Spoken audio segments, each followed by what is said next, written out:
এখন হচ্ছে তেলের মধ্যে পেঁয়াজ কুচি রসুন কুচি দিয়ে দিলাম। এখন একটু ভেজে নিব।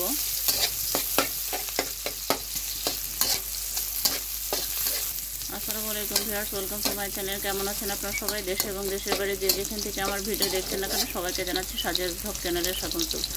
আজকে দুটো রেসিপি করব, ভাজি। তো আপনাদের সাথে থাকুন আর দেখতে থাকুন। ইলিশ মাছের কাঁটা দিয়ে দিচ্ছি।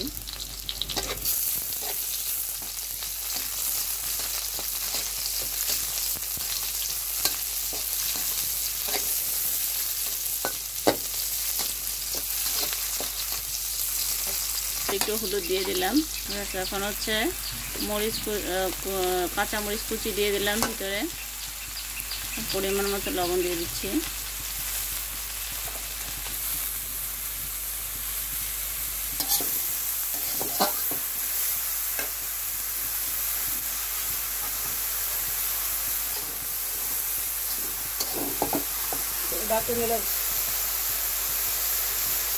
দেখুন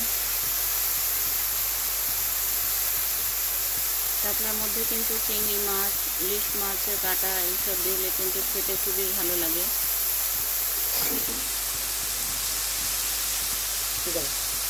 দেখুন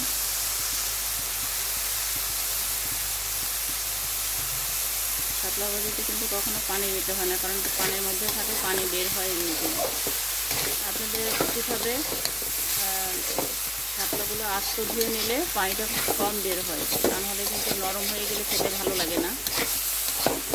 আমরা কিন্তু সেটাই করেছি।